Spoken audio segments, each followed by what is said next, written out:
What a wickedly wonderful winning week winding up with Wolves! People will look back at this week's opponents and say, well, Villa should be beating those teams, but the Premier League is not played on paper. Margins are fine, and there is no such thing as a gimme anywhere, as I shall explain. Presented by 24/7 Services. Let's review Villa 3, Wolves 1.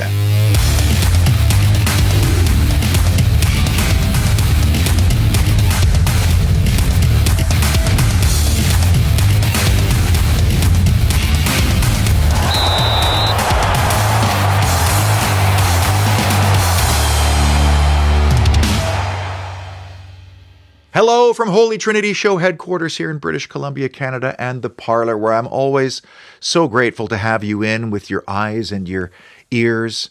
I'm also extremely grateful that our football club is composed in chaos, even when things are not going our way like they didn't in that first half. Odd that through 3 games at Villa Park, we've yet to score first. And when you play teams that bunker and break, conceding first is not optimal. I sometimes think we're better built for teams to have a go at us. But thankfully, we remained patient. We took way more risks in that second half, calculated ones, and in the end, we got the result that we probably expected, given the respective table positions of each side. Unai Emery even said after, during his post-match comments, that we had to suffer, which is the new hipster term that all these cool managers are using now. They had to suffer more than any time he could remember during his tenure at Villa Park. And you knew the Dingle dogheads would bring it and that their traveling support would be noisy and behind them. They are the proverbial wounded animal, and perhaps the Villa players themselves maybe had to shake off some cobwebs after what was a very demanding week.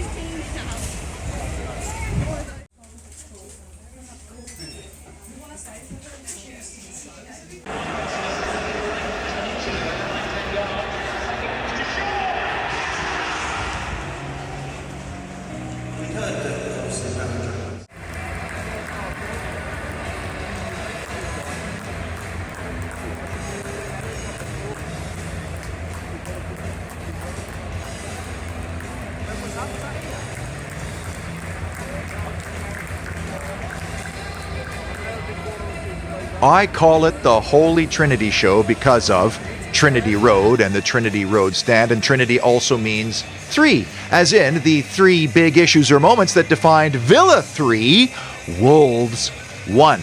Alex Dutton's first home game of the season as his band Atarka has been really busy of late, which is fun. This was obviously a very emotional affair given the still unreal loss of Gary Shaw at just 63 and the many touching tributes instigated by both the fans and the club within the ground.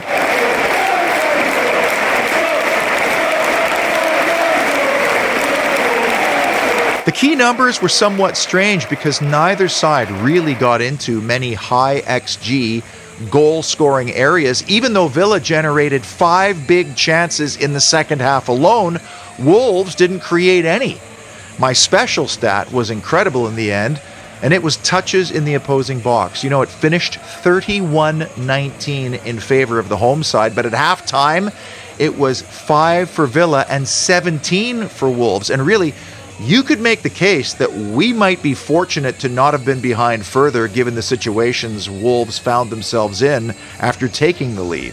On that note, Diego Carlos was involved in 2 circumstances in that first half that were pretty critical in how the game played out. Obviously, his ball to Amadou Onana was, let's just call it, sluggish to say the least, but the ball from Emi Martinez to Carlos also probably could have been a bit more pacey because one of the first key triggers in any press is a slow pass. He got away with one just like that in Bern.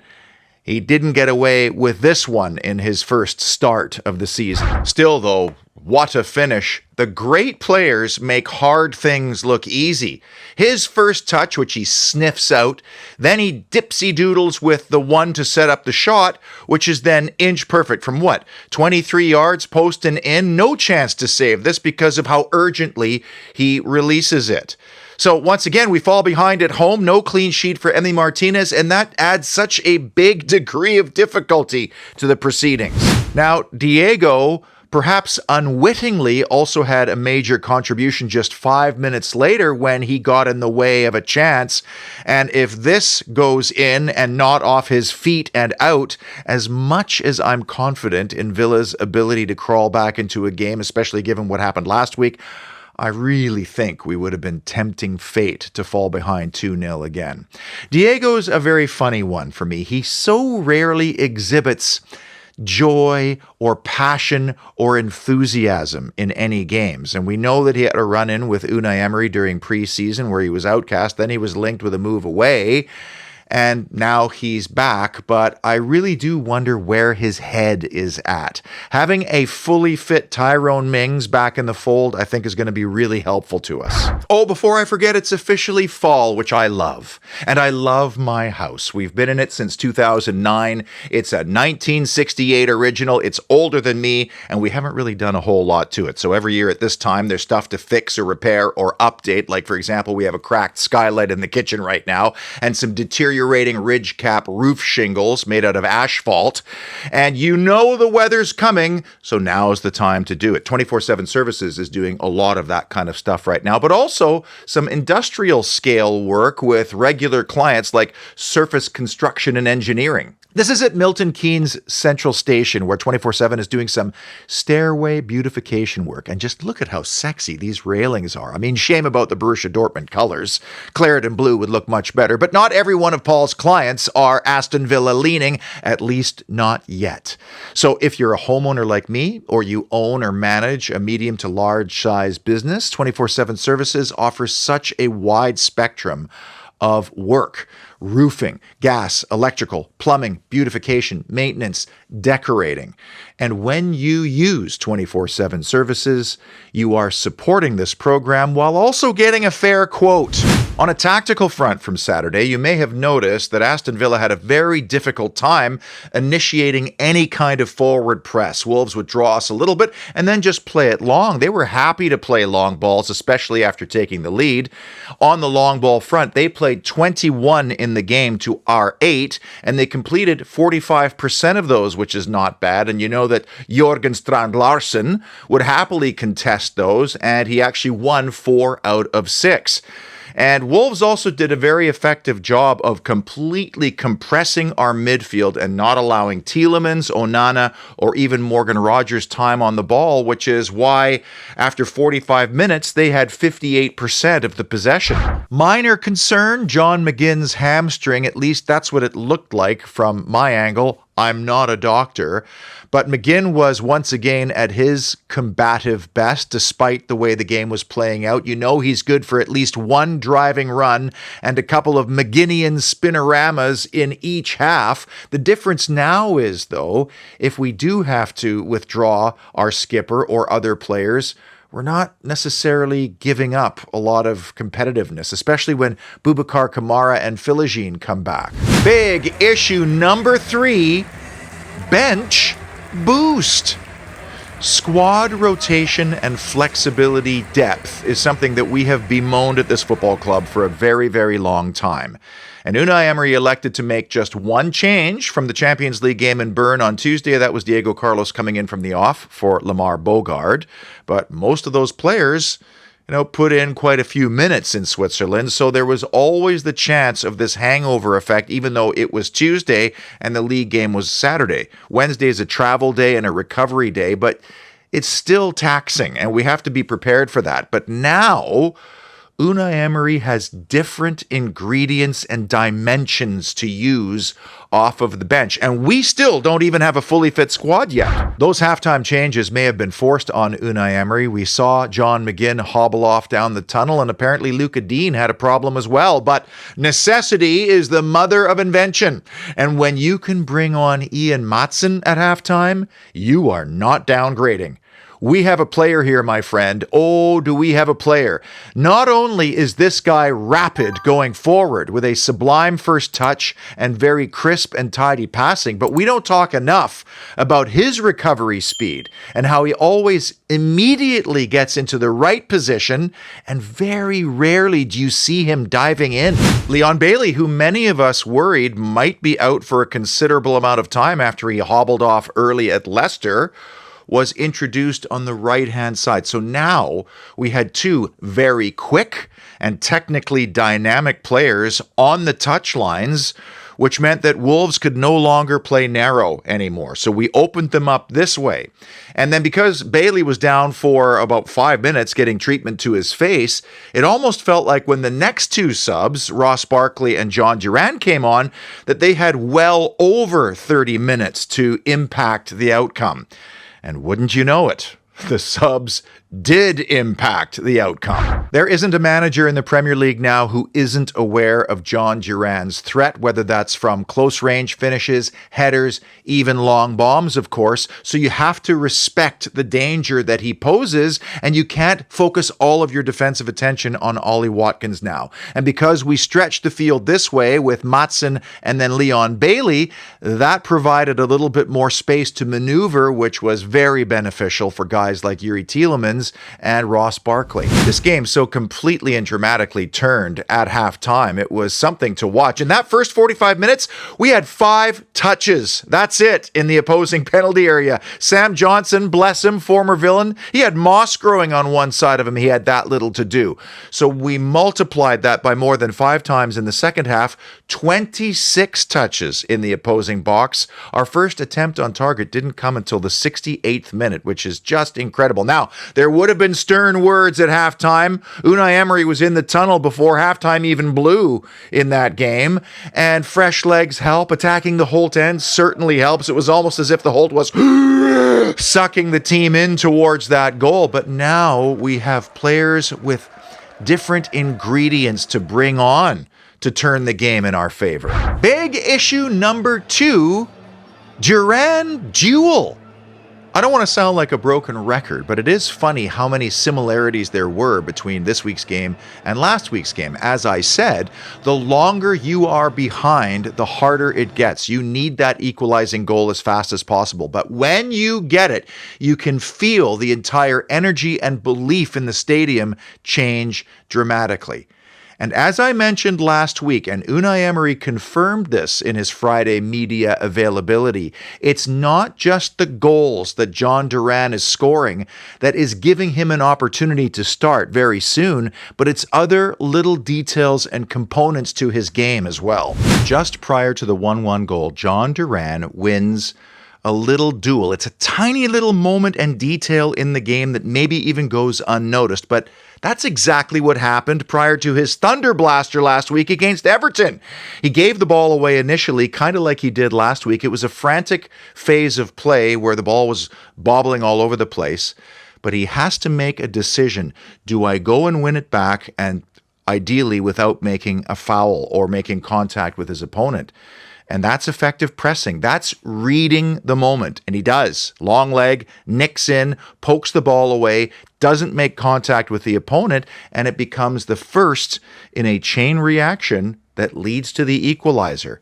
Had he not won the ball back there, who knows? Who knows how long we might have gone before getting another chance like that? And the number one big issue that defined Villa 3, Wolves 1, Rodgers' redemption. This is a little play on words that alludes to last week when Rodgers wasn't able to set up Ollie Watkins for a hat-trick goal in what looked like a relatively straightforward chance, but it also alludes to the difference between the first and the second half for Big Morgan, because in that first half he had a terrible time retaining the football. He wasn't the only one, and you have to give some credit to Wolves because they pressed and they compressed the middle of the field, which gave so little time to the guys in our central areas. In that first half alone, Big Morgs only won 2 of 13 ground duel attempts, and that is really poor, especially for such a big guy who has excellent technical ability and who we've seen navigate through congested areas of the park effortlessly. And then he only went 1 for 5 on successful dribbles. Well, successful dribbles have kind of been his calling card. So it just wasn't happening for him. And I wrote down in my notes at halftime, Big Morgs is probably the one who needs to come out in favor of Jhon Duran. And here's why we need to trust Unai Emery. Rodgers played all but 3 minutes this past week. So you'd think maybe he was starting to get tired. Maybe other managers would have said, okay, he's tired, he's ineffective, let's drag him. No, not Unai Emery. He still felt that Rodgers had something meaningful to contribute.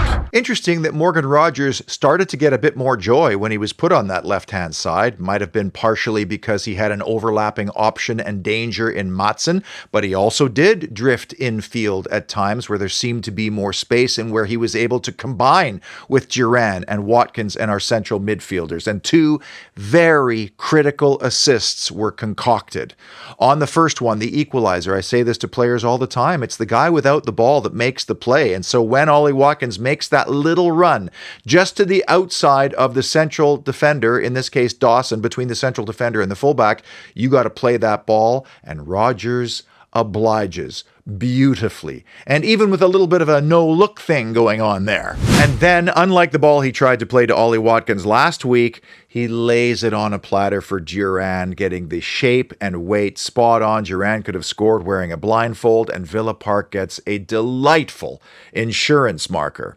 Here again, I have to marvel at Unai Emery and his feel for a game and players, because Jacob Ramsey was sensational on Tuesday. Scores a goal, has a hand in many big chances, including the 2 goals that were chalked off. Recency bias might have had any other manager say, well, he's due, even though he was kind of muted in the first half. Some credit goes to Wolves for that. They didn't let him run at their fullbacks. They kept him inside. And instead, Unai Emery says, nah, you know what? Let's move Morgan out wide left, put Jhon Duran in behind Ollie Watkins, and it paid off. No other manager that I've seen has that quality, the ability to feel whether a player still has contributions left in him. The Sill Hill Brewery star performer is not Morgan Rodgers, despite his 2 assists. I'm giving it to Ezri Konsa, who, like many Villans, went 270 minutes this week. And it must be tough when you have to play different positions even within that week, but no complaints, no problems. And what does he do for the 2nd season running? He scores against Wolves into that very same goal.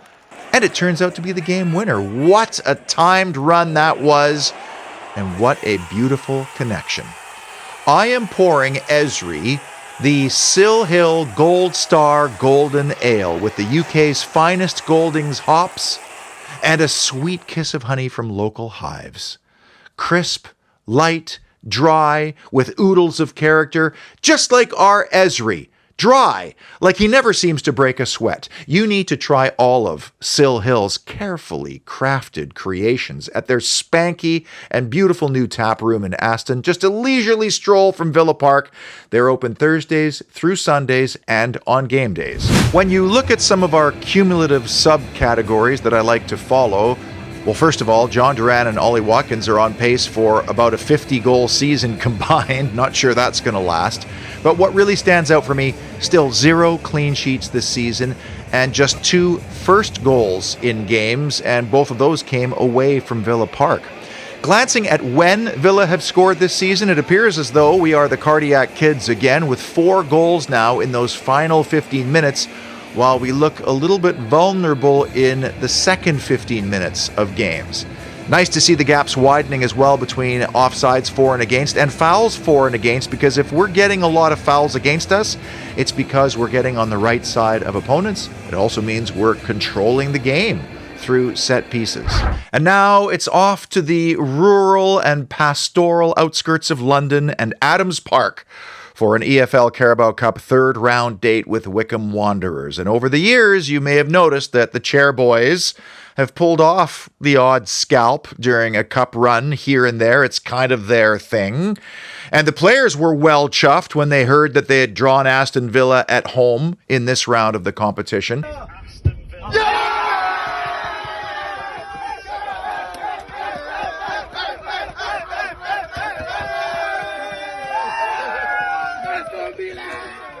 So the big question, as it usually is when you're up against lower tier competition, is how much rotation can we expect and how much risk is Unai Emery willing to take in order to give some of his younger players experience? This competition does offer a route to silverware, given that we entered in round 3 and that we're supposed to be drawn away from other Premier League teams because of the new seeding this year, if I understand it correctly. But because we're playing Ipswich on Sunday, does that factor into how much experience Unai Emery may sprinkle into the squad? You have to think that Jhon Duran is going to start up front. He's earned that. And Emi Buendia seems ready, and he needs some minutes. I also think Lamar Bogard and Kosta Nedeljkovic will probably see some time, as will Joe Gauci, because if not now, when?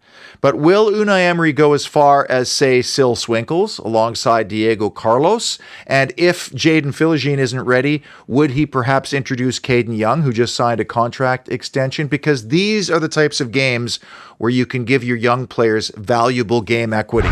And so we sweep the week. How good does that feel? Feel good factor high. I mean, I'm 7,400 kilometers away and I'm buzzing where I am. I can only imagine what it's like to be in and around Villa Park right now or in Greater Birmingham in the cozy little pubs and eateries or tap rooms, savoring all of this. And what a great summer it's been too, I have to say. But I do love fall, and one of the biggest reasons why is that football really starts to kick in now. The Premier League goes from second to third gear as we start purring along and things take shape. Until Tuesday's trip to Buckinghamshire, be well, and as always, up the mighty Villa!